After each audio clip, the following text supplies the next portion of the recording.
आज का अंश भजन संहिता 10 अध्याय वचन 12 से 18 है। हम एक साथ पढ़ेंगे। उठ हे यहोवा, हे ईश्वर, अपना हाथ बढ़ा और दीनों को न भूल। परमेश्वर को दुष्ट क्यों तुच्छ जानता है और अपने मन में कहता है, तू लेखा न लेगा। तूने देख लिया है, क्योंकि तू उत्पात और उत्पीड़न पर दृष्टि रखता है, ताकि उसका पलटा अपने हाथ में रखे। लाचार अपने को तेरे हाथ में सौंपता है, अनाथों का तू ही सहायक रहा है। दुष्ट की भुजा को तोड़ डाल और दुर्जन की दुष्टता को ढूंढ ढूंढ कर निकाल, जब तक कि सब उसमें से दूर न हो जाए।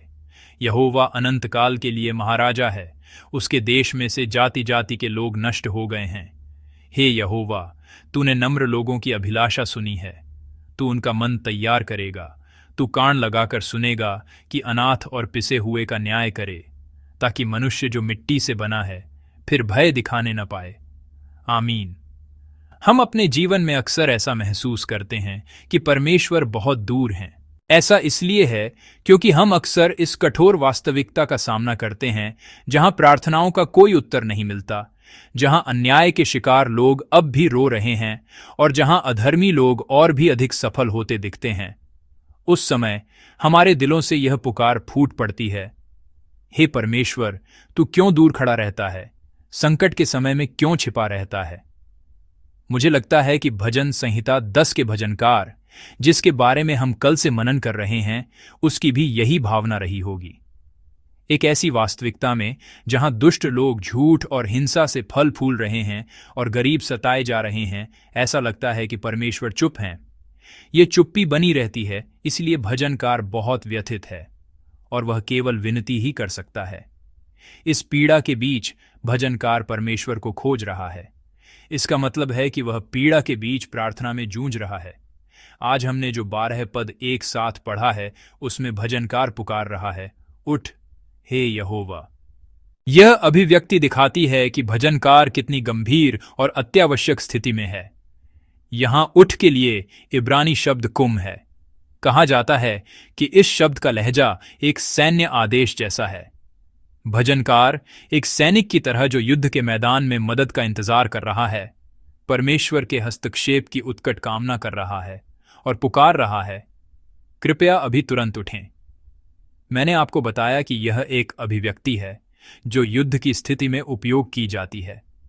यह युद्ध एक बहुत ही संकटपूर्ण स्थिति को दर्शाता है, जहां जीवन और मृत्यु का प्रश्न है, जहां या तो मैं मरूंगा या दुश्मन मरेगा।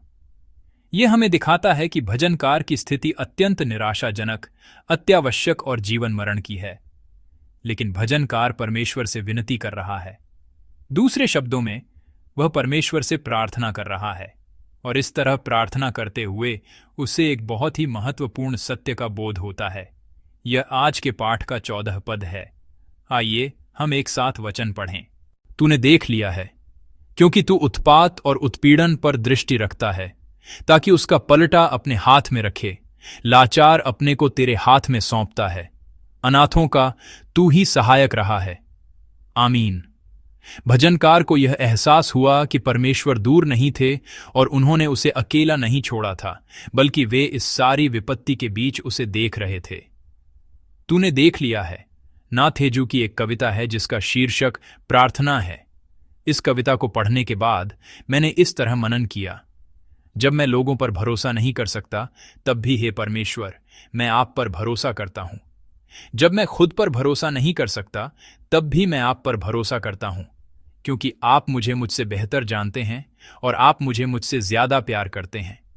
इसी तरह परमेश्वर वह हैं जो हम पर तब भी विश्वास करते हैं जब हम खुद पर विश्वास नहीं कर पाते।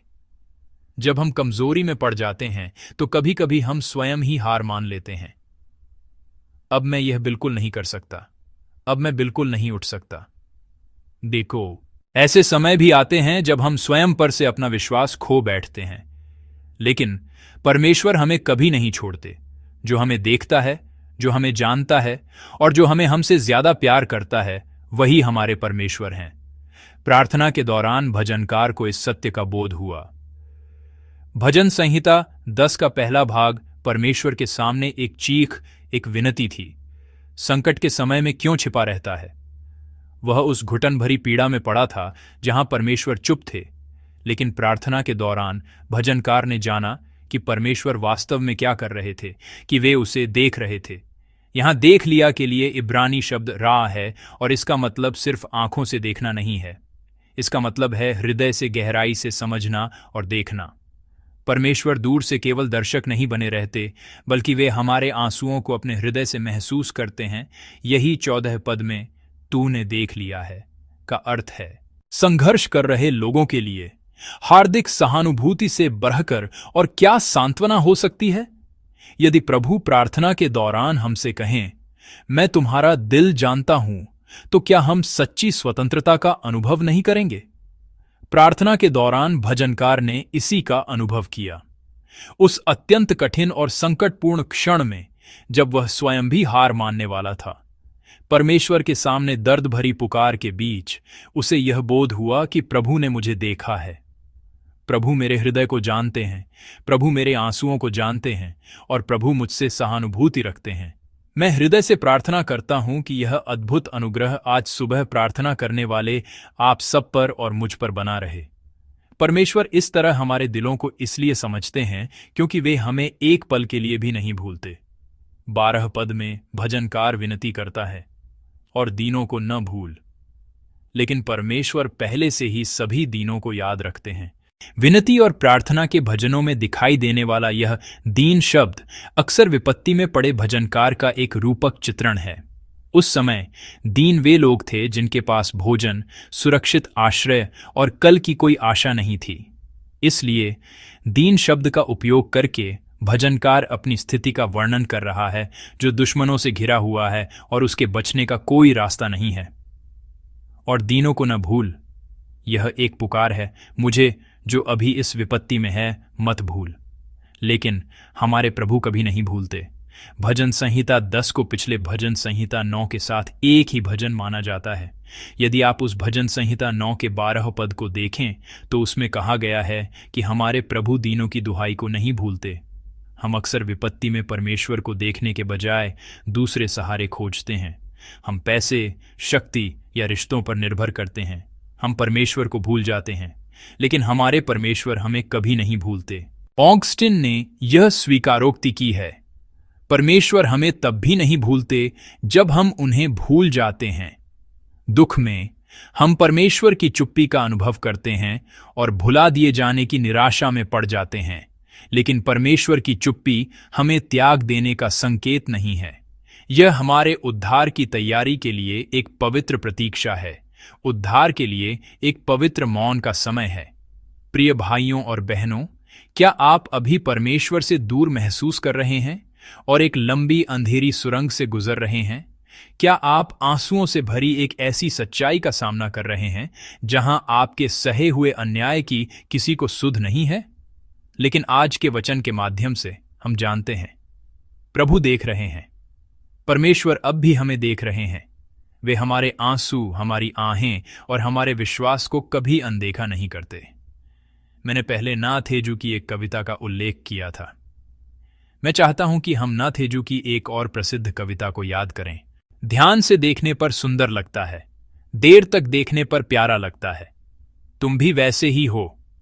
यह छोटी सी कविता आज के हमारे मनन भजन संहिता 10 के परमेश्वर को पूरी तरह से दर्शाती है। दुनिया हमें लापरवाही से देखती है क्योंकि हम जंगली फूलों की तरह महत्वहीन हैं, लेकिन हम छोटे और निर्बल हो सकते हैं। फिर भी परमेश्वर की नजरों में हम बहुत कीमती और प्यारे हैं। परमेश्वर हमेशा हमें ध्यान से, लंबे समय तक प्यार से देखते हैं। मैं प्रार्थना करता हूं कि आज हमारी प्रार्थनाएं इस विश्वास के साथ की जाए और हम परमेश्वर के अनुग्रह का अनुभव करें। मैं यह भी प्रार्थना करता हूं कि हमारे प्यारे बच्चे जो आज परीक्षा दे रहे हैं, वे याद रखें कि परमेश्वर उन्हें देख रहे हैं और उस प्रेम, प्रोत्साहन और प्रेरणा से भरकर अपनी परीक्षा अच्छी तरह से दे सकें। प्रभु के नाम में आप आज सुबह विभिन्न प्रार्थना निवेदनों के साथ परमेश्वर के सामने आए होंगे। मैं प्रार्थना करता हूं कि प्रार्थना के दौरान उस परमेश्वर से गहराई से मिलने का पवित्र अनुग्रह, जो मुझे देखता है और मुझे कभी नहीं भूलता, आप सब पर और मुझ पर बहुतायत से बना रहे।